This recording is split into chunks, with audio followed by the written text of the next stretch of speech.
Assalamualaikum warahmatullahi wabarakatuh. Hai anak-anakku kelas 8, jumpa lagi pada materi IPA, yakni mengenai sistem gerak pada manusia.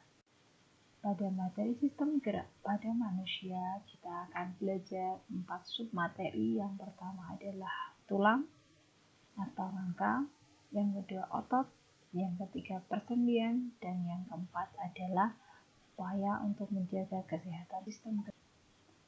Tulang atau rangka pada manusia terdiri atas 3 bagian utama, yaitu rangka kepala, rangka badan, dan rangka anggota gerak. Pada rangka kepala ini, kita akan dihadapkan pada berbagai macam tulang yang ada kepala.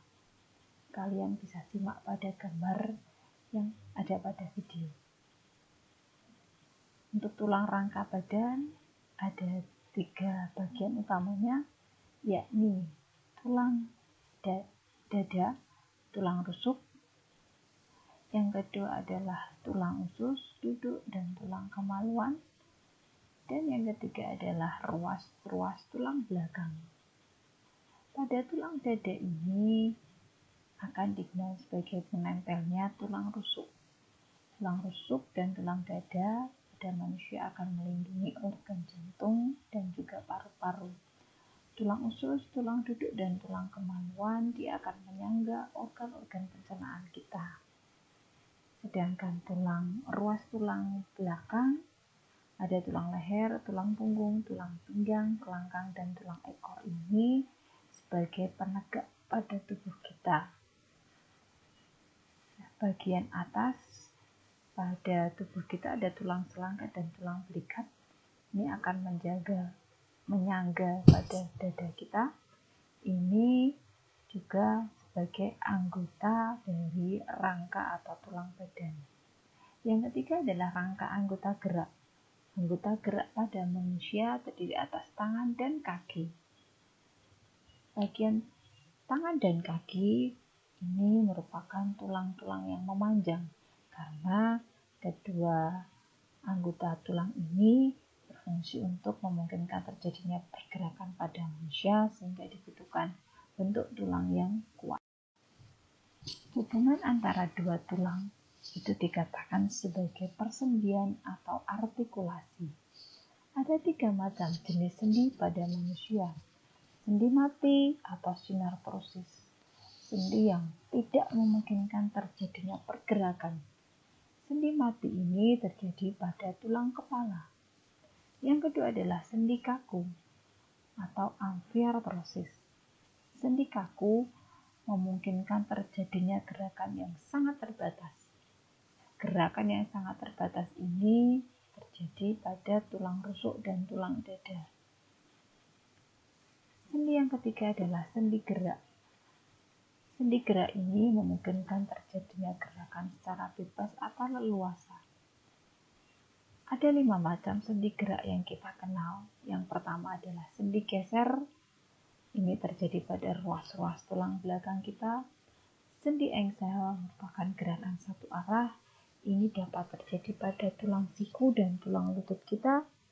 Sendi putar ini terjadi pada tulang leher kita yang memungkinkan terjadinya gerakan memutar.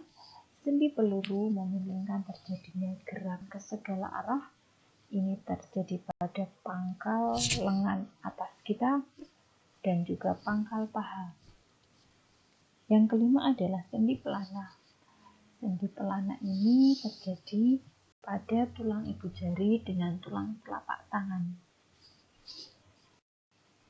Untuk memungkinkan terjadinya gerakan pada tulang yang merupakan alat gerak pasif, maka ada otot yang melekat pada tulang sehingga memungkinkan terjadinya gerakan. Otot ini berfungsi sebagai alat gerak aktif.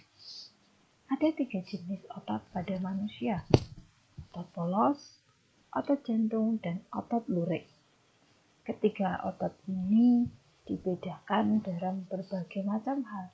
Yang pertama bentuk selnya, inti selnya, sitoplasma, cara kerja, kecepatan kontraksi, kemampuan berkontraksi, dan letaknya. pertama, pembeda utama dari otot polos, jantung, dan otot lurik ini adalah mengenai kontraksinya. Untuk otot polos bekerja secara tidak sadar, otot jantung pun juga bekerja secara tidak sadar. Yang berbeda adalah otot lurik, karena dia bekerja secara sadar. Kontraksinya cepat dan juga berkontraksi dalam waktu yang lama, dia akan kelelahan. Berbeda dengan otot jantung dan otot polos yang bekerja secara tidak sadar. Mereka akan bekerja dalam waktu yang lebih lama karena tidak mudah lelah seperti halnya otot lurik. Nah, agar kita mampu melakukan gerakan secara bebas, tidak terkendala, maka ada baiknya kita menjaga kesehatan sistem gerak pada tubuh kita. Langkah-langkah yang bisa kalian lakukan, yang pertama adalah sering-seringlah berjemur di bawah sinar matahari pagi, mulai dari pukul 9 sampai jam 10. Yang kedua, meningkatkan konsumsi makanan yang banyak mengandung kalsium dan juga mengandung banyak vitamin D, terutama bagi kalian yang sedang dalam usia pertumbuhan. Yang keempat, hindari kebiasaan duduk yang salah. Sebaiknya duduklah dengan cara yang benar, yaitu posisinya tegak. Jangan lupa lakukan olahraga secara teratur dan aktivitas fisik yang cukup setiap harinya. Setelah kalian menyimak video ini, ada tugas yang akan Bu Ani berikan. Yang pertama, resumlah macam-macam bentuk tulang pada manusia.